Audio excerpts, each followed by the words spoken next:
Respublikamizda qishloq xo'jaligini jadal rivojlantirish borasida dunyoning yetakchi davlatlari olimlari bilan ilmiy hamkorlik yo'lga qo'yilgan. Buni dukkakli, moyli va oziqa ekinlarining yangi navlarini mahalliylashtirish borasidagi izlanishlardan ham ko'rsa bo'ladi. Masalan, Respublika don va dukkakli ekinlar ilmiy tadqiqot instituti faoliyatini olib ko'raylik. Bu yil Rossiya Federatsiyasi bilan hamkorlikda Rossiya seleksiyasiga mansub soya, kungaboqar, makajo'xori, oq jo'xori kabi qishloq xo'jaligi ekinlari navlari va duragaylari O'zbekistonning tuproq va iqlim sharoitida birinchi bor sinovdan o'tkazilmoqda.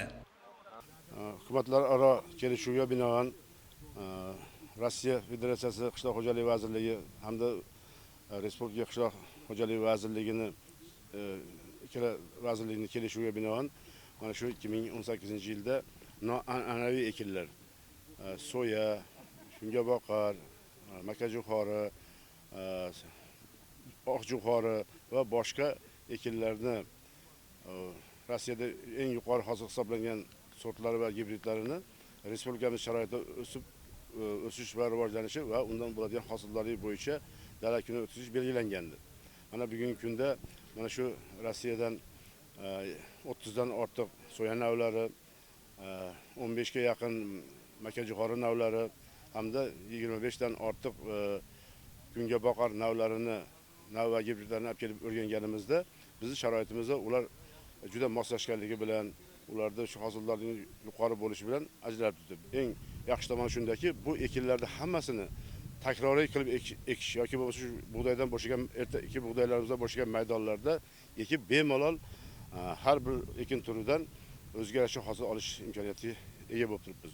Bugungi kunda mana ko'rib turganimizdek soyaga bo'lgan talab, ehtiyoj va shu fermerlarimizni, mutaxassislarni o'zlari shu soyaning navlarini ko'rib, bularda ishtiyoq tug'ildiki, buni ham asosiy ekinda, ham takroriy ekinda ekish mumkinligini bugun ko'rindi. Mana shu ko'p navlarimiz, ertaki soya navlari bugungi kunda bemalol bizning sharoitimizda pishib yetildi.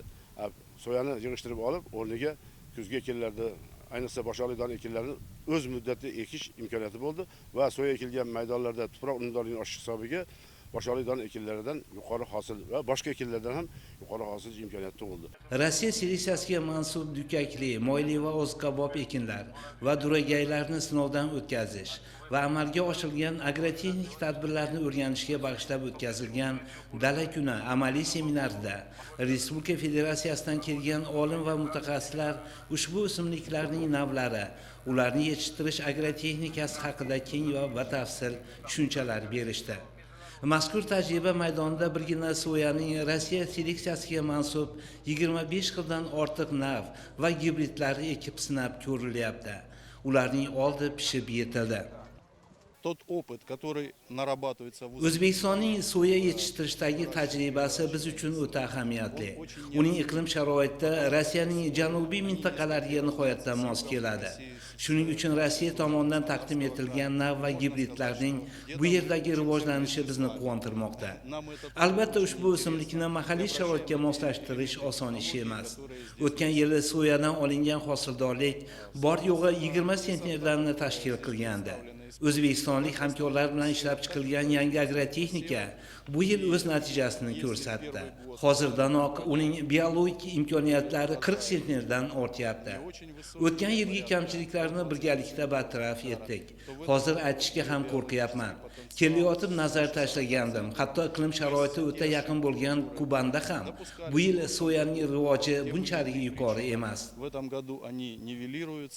Oziq-ovqat xavfsizligini ta'minlashda moyli ekin hisoblangan kungaboqar muhim ahamiyat kasb etadi. Bu yil ilmiy tadqiqot institutining tajriba maydonlarida ushbu ekinning Rossiya seleksiyasiga mansub 25 xildan ortiq erta pishar va hosildor navlari ekib sinab ko'rilyapti.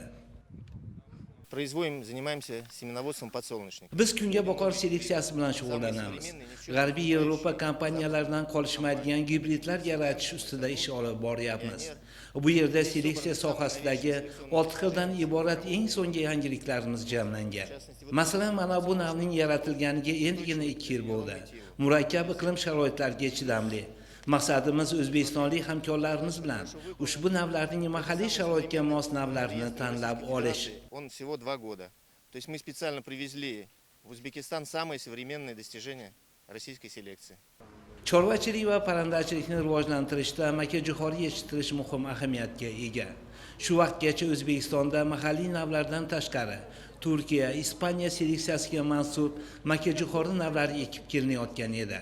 Bu yil institut tajriba maydonidan birinchi marta Rossiya seleksiyasiga mansub nav va gibridlar o'rnini egalladi.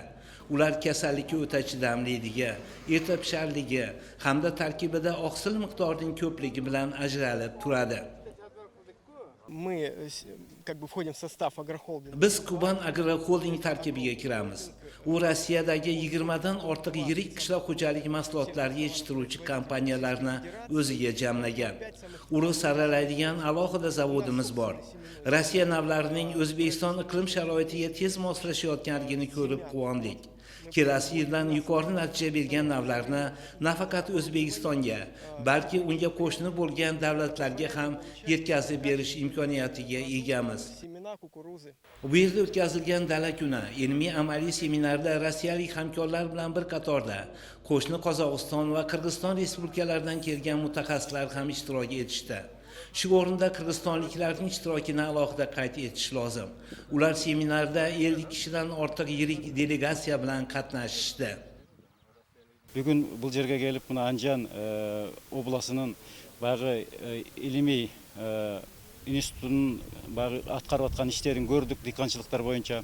Алардың шығарып атқан продукцияларын, сорт будайларын менен таныстық, әлшерба өсімдіктері менен өте чоң жақсы іштерді қылып атышыптыр. Біз үшін мына мен алып баштап келген делегация, мына 50-ден ашық адам, диқандар, бұл фермер, диқан шаруа, үйреншік шаруалардың жетекшілері өте қуанышта болып жатты. Себебі бүгінгі күнде ушундай границалардың ашылып қалышы менен ушундай мүмкіншіліктер түзіліп, біз мына Анжан обласына келіп, ушулардың өндірген продукцияларын көріп, өте суқтанып, бір жағынан өте разы болып отырабыз. Себебі мына соя бізде жоқ. Бұл мәселе бізде бір 2 шарба ғана 15 гектардан егет. Мына биылғы жылдан нарқы жылға баштап біз уже көбейтелі деген ниеттеріміз бар.